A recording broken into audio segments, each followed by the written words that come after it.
बेटा, मेरी दुआएं तुम्हारे साथ हैं। जी अम्मी, मैं जानता हूँ आपकी दुआओं की वजह से मैंने वर्दी पहनी। पर एक नसीहत याद रखना बेटा, ये वर्दी पहनकर किसी से ज्यादती मत करना। मैं जानता हूँ, मुझे पता है। क्या करूँ बेटा, मैं देखती भी हूँ और सुनती भी हूँ। जो ये वर्दी पहन लेता है ना, वो अपने बस में नहीं रहता। अम्मी, मैं आपका बेटा हूँ, आप बेफिक्र हो जाए। तुम्हारे अब्बू इस दुनिया में नहीं रहे, उन्हीं की शहादत की बदौलत तुमने ये वर्दी पहनी है। इस पे दाग न लगने देना बेटा। आप फिक्र ना करें अम्मी। मैं तो यासर से भी कहती हूँ, तू पढ़ लिख के पुलिस में भर्ती हो जा। वैसे एक बात बताऊँ अम्मी आपको, शरीफ आदमी की इस महकमे में कोई कदर नहीं है। मैं यासिर को कोई कारोबार करवाऊंगा। अच्छा अम्मी, अच्छा, अल्लाह हाफिज। अल्लाह हाफिज। अल्लाह हाफिज। मैं हूं मूसा हैदर और आप देख रहे हैं गुनहगार कौन। महनाज ने अपने शौहर की ड्यूटी पर शहादत के बाद अपने दोनों बेटों को निहायती मोहब्बत और शफकत के साथ पाला था। उसका छोटा बेटा तो अभी ज़ेरे तालीम था, लेकिन बड़ा बेटा बाप की सीट हासिल करने के बाद अब मुकम्मल तौर पर पुलिस महकमे का हिस्सा बन चुका था। हर रोज की तरह उस दिन भी वो अपनी माँ की दुआएं लेकर ही घर से निकला, लेकिन जब दोपहर को अपनी ड्यूटी मुकम्मल करके वो थाने से वापस घर आ रहा था तो माँ की दुआएं भी उसके कुछ काम न आई। आखिर ऐसा हुआ क्या था?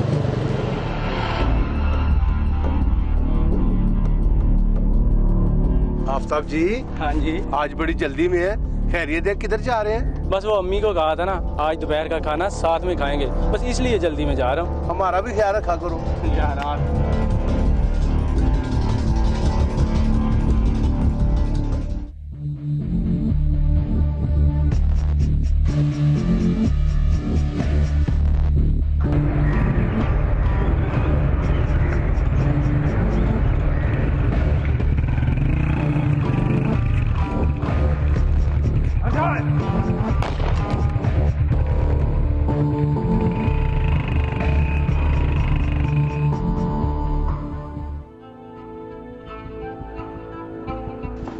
जमाल साहब, फायरिंग की बात सुनी है आपने?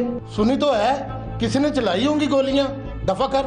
थोड़ी देर पहले आफ्ताब इधर गया था, पता तो करना चाहिए। वो सारा अल्लाह ना करे, आप समझदार हैं। उसकी भला किसी से क्या दुश्मनी हो सकती है? उसे कोई नहीं मारता। जाओ तुम जाकर ड्यूटी करो। सर पता करना चाहिए, वैसे मैं देख के आता हूँ। अच्छा अच्छा ठीक है, जाओ देखो।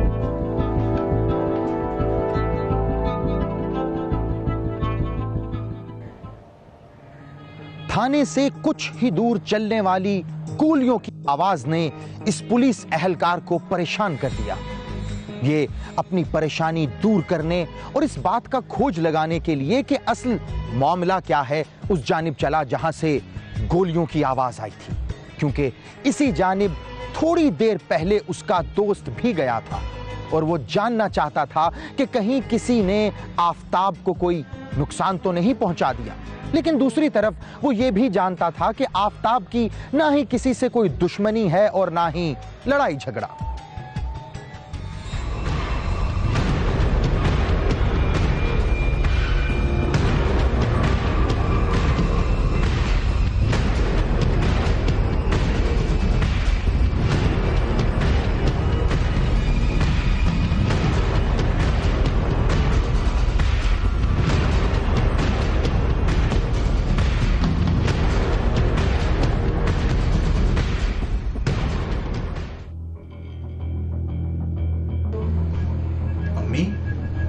भाई ने कितने बजे आना है? खैर है, कोई काम पड़ गया?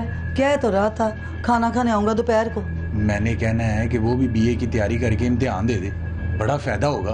क्या फायदा होगा, नौकरी तो वो कर ही रहा है। बस तू पढ़ ले, मेरे लिए यही काफी है। भाई महकमे का इम्तिहान देकर हवलदार से ऐसा ही हो सकता है, वैसे बड़े साल लगते हैं। हाँ है तो फायदे वाली बात। आता है ना तो उसको मशवरा दे देना। तेरी रोटी ला दूं? हाँ मिला दे, बड़ी भूख लगी है। चल।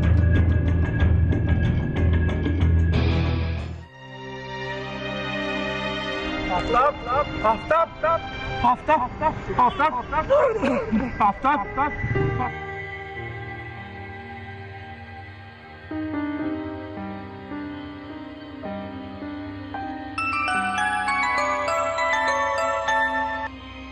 हेलो जमाल साहब, वो आफ्ताब को गोलियां लगी हैं। क्या? ये क्या कह रहे हो तुम? मैंने आपसे कहा था ना, थोड़ी देर पहले आफ्ताब इधर गया है, पर आपने मेरी एक नहीं सुनी। पता तो लगे किसने गोलियां मारी हैं उसको। तुमने किसी को देखा तो नहीं? किसी ने गोलियां मारी हैं जी। क्यों मारी हैं मुझे कुछ नहीं पता जी। मैं जब पहुंचा जी, उसने आखिरी सांस ली है जी।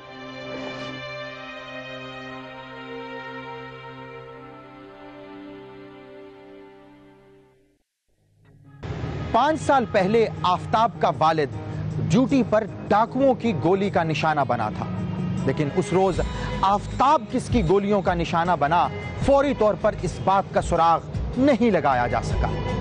पुलिस ने जब आफ्ताब के मरने की इत्तला उसकी मां को दी तो घर पर जैसे कयामत टूट पड़ी। उसकी मां और आफ्ताब के भाई के सर से उनका आखिरी और वाहिद सहारा भी उठ गया। पुलिस ने पर्चा दर्ज करने और लाश का पोस्टमार्टम करने के बाद उसे वर्षा के हवाले कर दिया।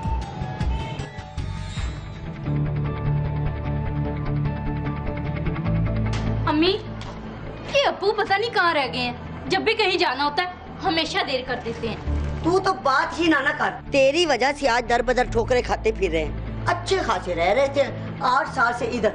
अम्मी, आप मुझे क्यों कह रही हैं? जो बात थी मैंने बता दी, अगर ना बताती तो। जुबान बंद कर और अब हर एक के सामने बकवास ना करती फिरना। 4 माह के बाद अब भौंकिए जाकर।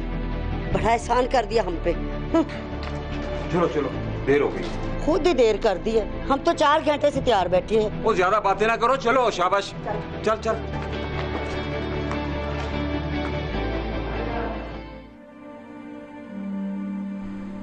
खाला जी फिक्र ना करें, मैं भी आपका ही बेटा हूँ। मेरे लिए कोई काम हो तो मैं हाजिर हूँ जी। बस बेटा, पहले इनके बाप का दुख लेके बैठी थी मैं, अब इसका भी बोझ उठा लूंगी। थोड़ी देर पहले मुझे चाय के पैसे दे के निकले हैं जी, बस फिर पता नहीं चला क्या हो गया जी उनके साथ। जितनी लिखी थी काट के चला गया वो। जाने के दिन तो मेरे थे, मैं फिर भी जिंदा हूँ। बस करो अम्मी, बस करो। अब रोने से क्या फायदा। अब तो बस ये पता करना है कि भाई को कत्ल किसने किया है। पर्चा तो दर्ज हो गया जी, पर नामालूम मुल्जमान के खिलाफ।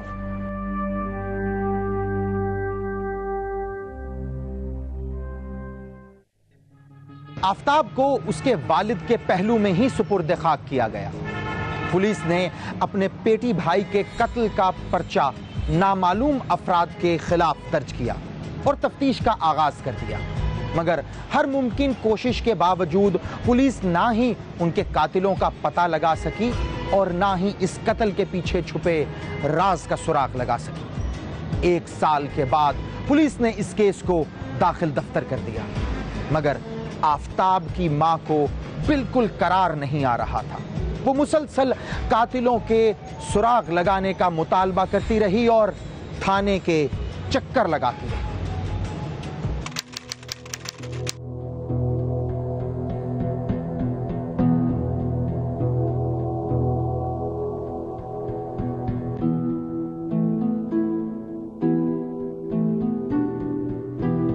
अस्सलाम वालेकुम। वालेकुम सलाम माजी।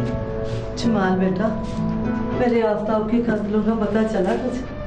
अम्मा जी आपको कहा तो है आप थाने ना आया करें, जब पता चलेगा तो बता देंगे, कातिल भी पकड़ लेंगे। और कितने साल लगेंगे? 2 साल तो हो गए, कब पकड़ेंगे कातिल को? साहब ने तो पहले भी कहा था किसी पर शक है तो बता दें, उसे उठा लेंगे। ऐसे किसी का कैसे नाम ले लूं मैं? अगर मुझे पता होता तो मैं पकड़ के खुद ना ले आती आपके पास। बिल्कुल ऐसे ही, पुलिस के पास कोई जादू की छड़ी नहीं है। हम तफ्तीश कर रहे हैं, जब पता चलेगा बता देंगे, आप जाएं। अच्छा बेटा।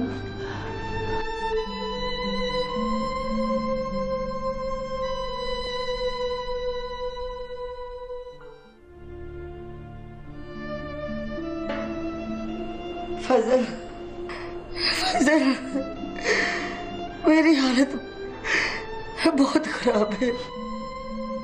मुझे लगता है मैं अब नहीं बचूंगी फजल, मैं नहीं बचूंगी। कितना इलाज कराया तेरा, टके का फायदा नहीं हुआ। अब किधर लेके जाऊं तुझे? अब्बा जी, ऐसे तो ना बोले आप। अम्मा के इलाज का खर्च कौन सा आपकी जेब से जा रहा है? जबार ही भेजता है ना सऊदीया से। मैं कब कह रहा हूँ मैं खर्च करता हूँ? तुम्हारा मियाँ ही भेजता है। देखता कौन खर्च करता है इसके ऊपर, अगर वो बाहर ना गया होता तो। आपस में झगड़ा क्यों करते? वो इसे समझा, जब बाहर से शादी मैंने कराई थी, आखिर भांजा है मेरा, तभी ऐश कर रही है ये, वरना मुसीबत में पड़ी होती।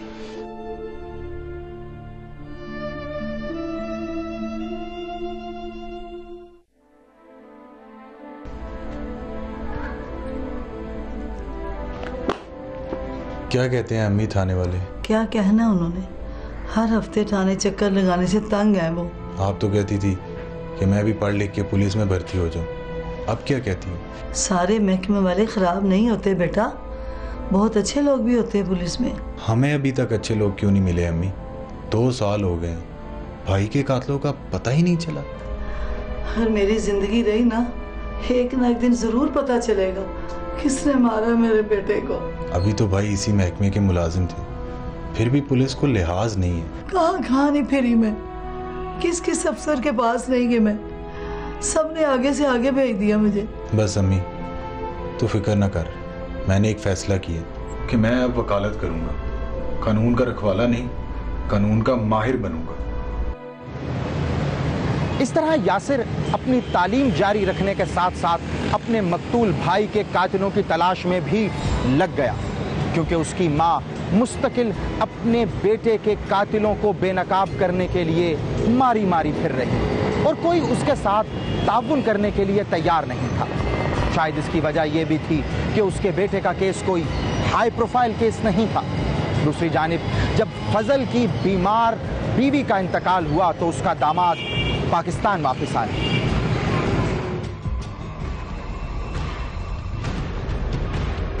मामी को रुखसत हुए 1 हफ्ता हो गया और मेरी छुट्टी भी सिर्फ 1 हफ्ता बाकी है। बताओ फिर क्या करना है?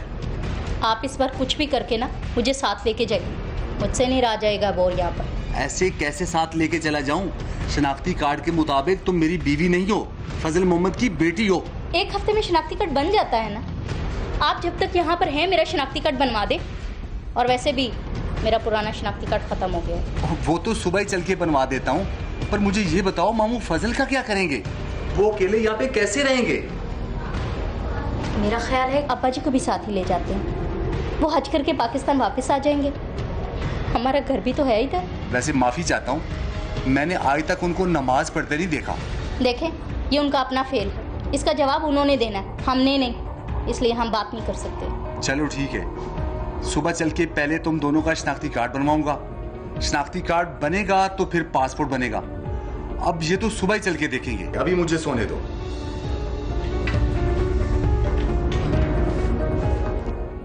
मेरा बेटा पास हो गया है, बड़े अच्छे नंबर आए हैं मेरे। या अल्लाह तेरा शुक्र है। ये आफ्ताब का ही घर है ना? जी जी बिल्कुल, ये उन्हीं का घर है। लेकिन आप कौन? शादी तो हुई थी उसकी, मगर लगता है उसे बताने की मोहलत नहीं मिली। साहब, हाँ, वो पुलिस में हवलदार तो नहीं थे? जी जी बिल्कुल वही। वो पलट के वापस निकाहनामा लेने के लिए नहीं आए, कहाँ हैं वो?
पास हो गया है, बड़े अच्छे नंबर आए हैं मेरे। या अल्लाह तेरा शुक्र है, तूने माओ की दुआओं की लाज रखी। अब बीए में दाखिला मिल जाएगा मुझे, फिर मैं LLB करूंगा, फिर तेरा बेटा वकील बन जाएगा। अल्लाह तेरी जुबान मुबारक करे, तुझे तत्ती वाह ना लाए। वैसे अम्मी, आफ्ताब भाई के केस पे अब तक कितना खर्चा हो गया? छोड़ बेटा, क्या करेगा पूछ के, दिल ही जलाएगा ना। दिल जलाने की बात नहीं है अम्मी, वैसे अब तक कितने पैसे लग चुके? छोड़, रहने दे, दफा कर, चला।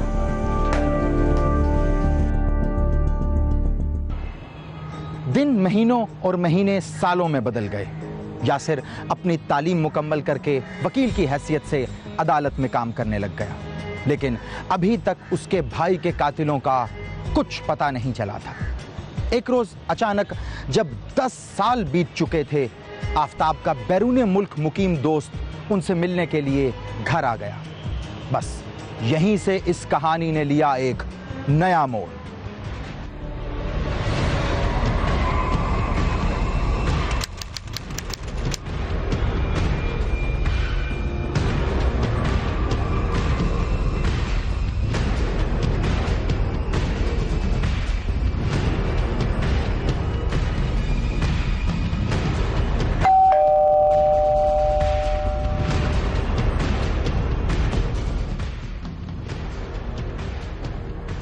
मेरा नाम इसरार है, मैं कोरिया से आया था। ये आफ्ताब का ही घर है ना? जी जी बिल्कुल, ये उन्हीं का घर है। लेकिन आप कौन? अगर आफ्ताब है तो उसे बुला लें, वो खुद ही तारुफ करवा देगा। अगर वो घर नहीं तो कोई बात नहीं, मैं फिर आ जाऊंगा। अभी कुछ रोज़ मैं यहीं हूँ पाकिस्तान में। जी वो अब इधर नहीं रहते। अच्छा, इसका मतलब है भाभी को लेके कहीं और शिफ्ट हो गया है। उसका मोबाइल नंबर है तो मुझे दे दें, मैं बात कर लेता हूँ। देखें, उनकी तो शादी ही नहीं हुई थी। आपको शायद पता नहीं है कि उनका मर्डर हो चुका है 2004 में। क्या? आफ्ताब का मर्डर हो गया था 10 साल पहले? कैसे हुआ उसका मर्डर? ये अभी तक पता नहीं चल सका। आप अंदर आए, मैं अम्मी को बुलाता हूँ। आए।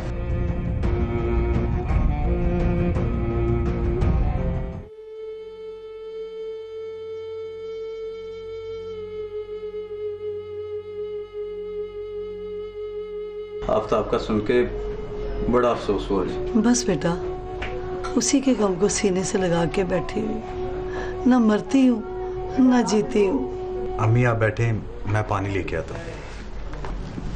मैं 10 साल बाद आया हूँ पाकिस्तान, सोचा आफ्ताब से मिलता जाऊं। सब कैसे हुआ?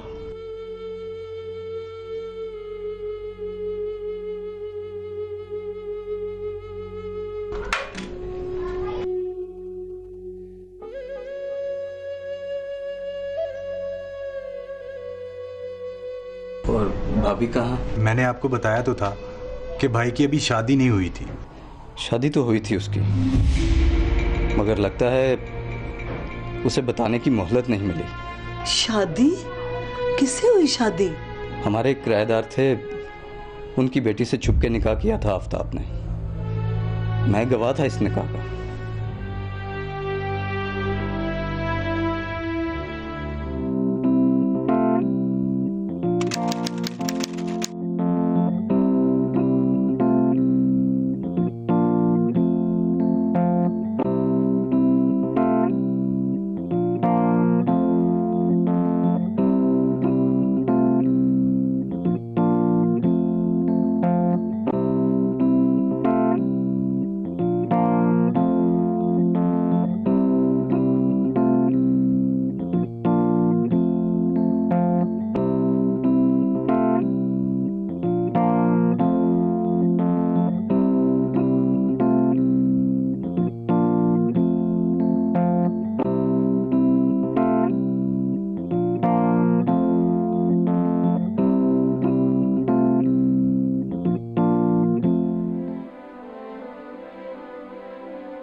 बस उसी के 1 महीने बाद मैं कोरिया चला गया था। फिर कभी आफ्ताब से राब्ता नहीं रहा।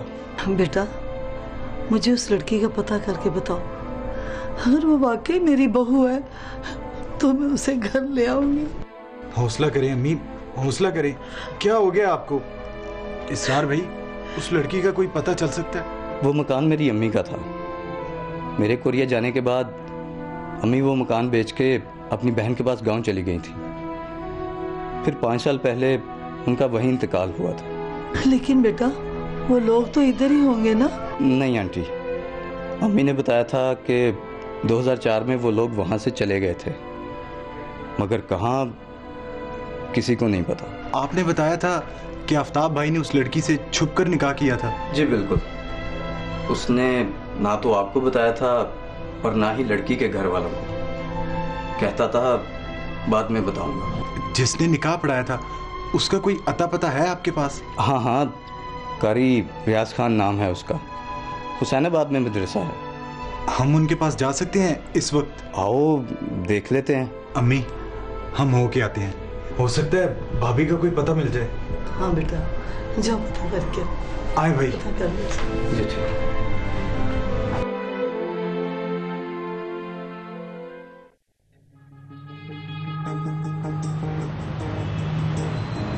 इसरार के आने से घर वालों को इस बात का पता चला कि उनके बेटे आफ्ताब ने उनसे छुपकर एक लड़की से निकाह कर रखा था।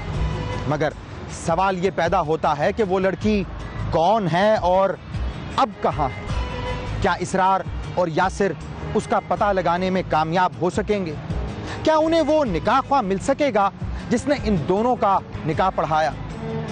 क्या वो अब तक जिंदा है? कहीं ऐसा तो नहीं कि वो भी इस दुनिया से रुखसत हो गया?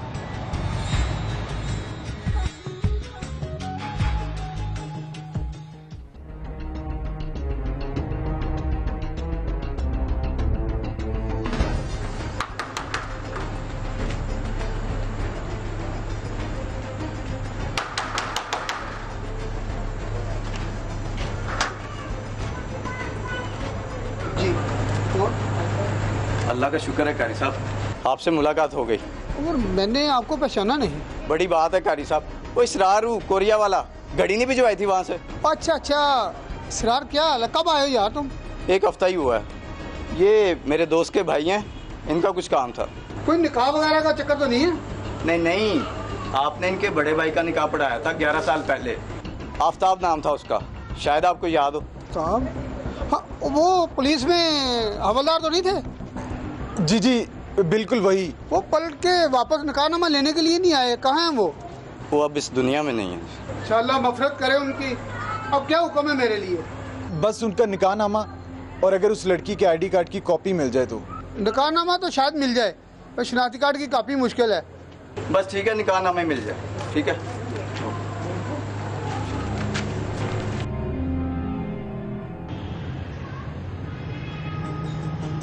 आफ्ताब के दोस्त इसरार को लड़की और उसके घर वालों का 2004 में अचानक मकान छोड़कर जाने से कुछ शुबहात पैदा हुए। आखिर क्या वजह थी जो वो लोग ये इलाका और घर एकदम अचानक छोड़कर चले गए? वो ये जानना चाहते थे कि इस वक्त वो लोग कहां रहते हैं, कहां मौजूद हैं। इसके लिए निकाहनामे पर मौजूद शिनाख्ती कार्ड नंबर और एड्रेस से मजीद तफसीलात मालूम करके वो उनसे मिलना चाहते थे ताकि असल सूरत हाल का पता चल सके।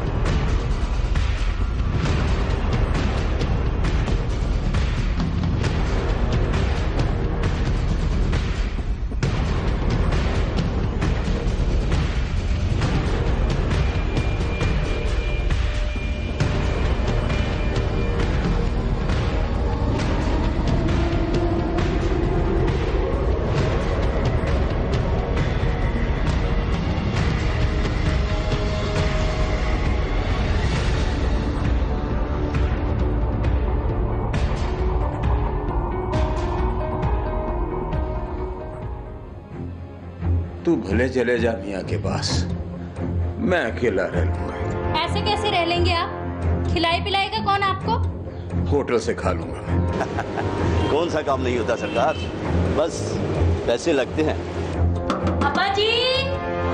क्या बात है? अब्बा जी बाहर देखे कौन है? अच्छा देखता हूँ। इस सारे किस्से का तुम्हारी बेटी को पहले से पता था? नहीं, बस उसी दिन मैं उसको और उसकी माँ को वहां से ले गया था।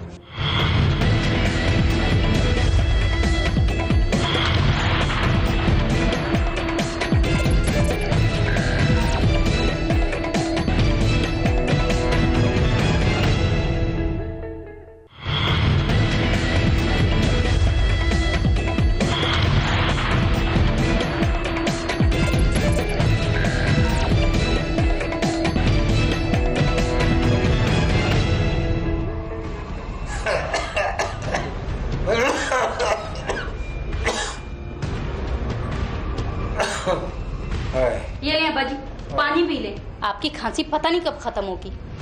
आपकी वजह से तो मैं भी सऊदीया नहीं जा सकी। तू भले चले जा मियाँ के पास, मैं अकेला रह लूंगा। ऐसे कैसे रह लेंगे आप? खिलाए पिलाएगा कौन आपको? मैं कुछ ना कुछ कर लूंगा, तू मेरी फिक्र ना कर। होटल से खा लूंगा मैं। मेरा मियाँ ना आपका इलाज करवा करवा के थक गया है? बचाएगा क्या? बेचारा परदेश काट रहा है। जीते जी तो मर नहीं सकता, और जितनी लिखी है उतनी तो काटनी है ना। आपने काटनी है। मुझे और मेरे मियाँ को किस बात की सजा है?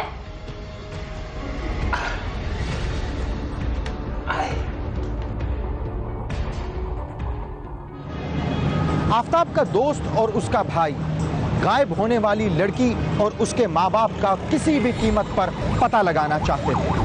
अपने इसी मकसद में कामयाबी हासिल करने के लिए वो पहुंचे एक एजेंट के पास, ताकि इस खानदान का नया पता मालूम किया जा सके।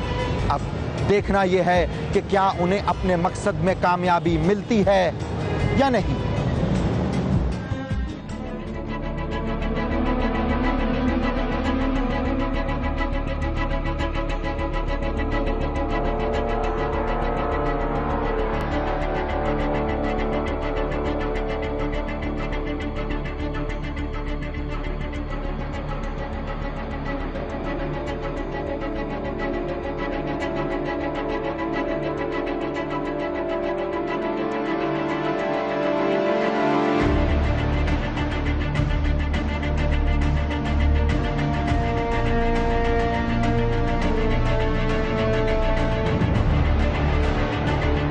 जी अब बताएं, क्या काम है? एक कार्ड नंबर का मुश्किल पता मालूम करना था, हो जाएगा? कौन सा काम नहीं होता सरकार, बस पैसे लगते हैं। कितने पैसे लगेंगे? पर काम जरा अर्जेंट है। 5000 अंदर भी देने होते हैं। मुझे तो सिर्फ 1000-1500 से बचना है। इसरार भाई, ये क्या कर रहे हैं आप? कुछ नहीं होता यार। अच्छा नहीं लगता इसरार भाई। अल्लाह करे काम हो जाए। और शेख का काम की फिक्र न करें, हो जाएगा, पर पिछले टाइम। इस पे कार्ड नंबर और अपना फोन नंबर लिख। देखो, हमें रात को फोन करके बता देना, ताकि चक्कर ना पड़े हमारा। तो घबराए नहीं, हो जाएगा। ठीक है, ठीक है, चलते हैं।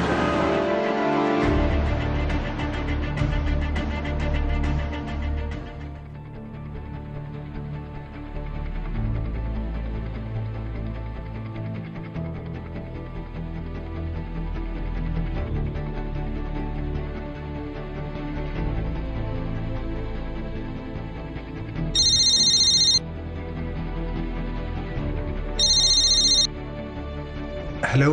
हेलो जी इसरार भाई। हाँ यासिर, कुछ पता चला कहाँ का एड्रेस है? हाँ हाँ चल गया पता। बेदिया रोड। क्या? बेदिया रोड? और ज्यादा दूर नहीं है, सुबह जल्दी निकल चलेंगे। ठीक है इसरार भाई, जैसे आप कहते हैं। ठीक है, ओके।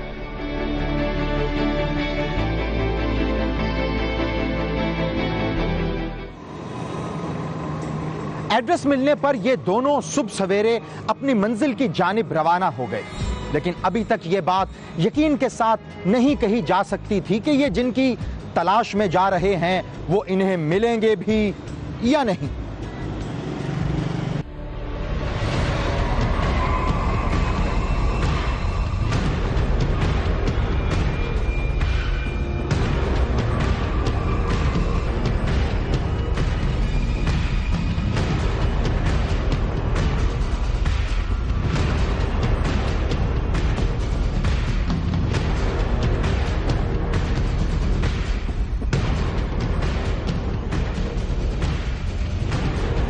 अरेस्ट तो इसी का है इसरार भाई। खड़काओ ना जरा दरवाजा, जाओ।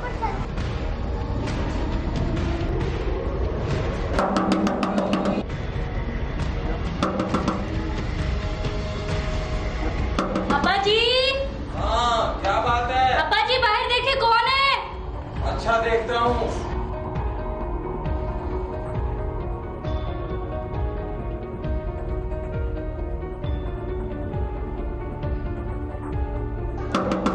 कौन है? आ रहा हूँ। चाचा फजल, पहचाना मुझे? इसरार हूं मैं, जिनके घर तुम किराएदार थे।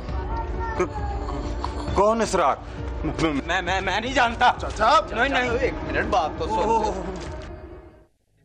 हे फजल, मेरे भाई आफ्ताब का कातिल जो 11 साल पहले कत्ल हुए थे। बुजुर्गो, क्या ये ठीक कह रहे हैं? ठीक कह रहे हैं ये। मैंने मारा था उसे उस दिन जब वो ड्यूटी से घर वापस आ रहा था।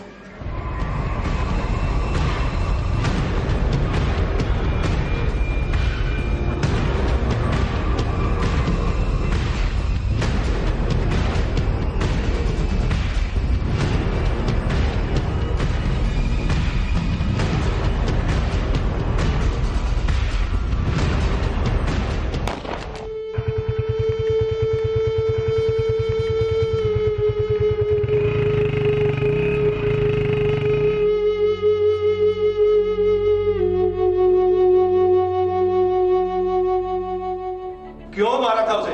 उसने मेरी बेटी को वरगला के उसके साथ निकाह किया था। मुझे पता चला, मैंने मार दिया। पिस्तौल किधर है जिसे तुमने उसे मारा था? मेरी बेटी के घर, जहां मैं रहता हूँ। इस सारे किस्से का तुम्हारी बेटी को पहले से पता था? नहीं, बस उसी दिन मैं उसको और उसकी माँ को वहां से ले गया था। पर्चा किस तारीख को दर्ज करवाया था? नवंबर 2004। अफजल, बंद करो इसे हवालात में। यूं कत्ल के 11 साल बाद कत्ल के मुल्जिम को घर वालों ने खुद ही पकड़कर पुलिस के हवाले किया। यहां एक सवाल पैदा होता है, आखिर हमारी पुलिस इतनी बेबस क्यों है? उनका अपना एक अहलकार 11 साल पहले बेदर्दी से कत्ल कर दिया गया और वो उसका सुराग लगाने की बजाय, मुल्जिम को गिरफ्तार करने की बजाय खुद माल बनाते रहे। आखिर ऐसा कब तक होगा? आफ्ताब के कत्ल के पीछे छुपे तमाम राज तो सामने आ गए, मगर एक सवाल अपनी जगह खड़ा है जो मुसलसल जहनों पे दस्तक दे रहा है। उसका जवाब आप देंगे। आखिर इस केस में असल गुनहगार कौन है? अगर आप भी जानते हैं अपने आसपास मौजूद किसी ऐसे ही गुनहगार को, तो खामोश हरगिज न रहें, क्योंकि याद रखें, किसी भी जुल्म के खिलाफ खामोश रहना भी एक जुल्म है। बोलिए, हमें ईमेल करें gk@sama.tv पर, हमें ट्वीट करें या फिर फेसबुक पर ज्वाइन करें। हमारा आईडी है facebook.com/गुनहगार कौन। आपसे मुलाकात होगी अगले हफ्ते एक और सच्ची कहानी के साथ, और देखेंगे गुनहगार कौन।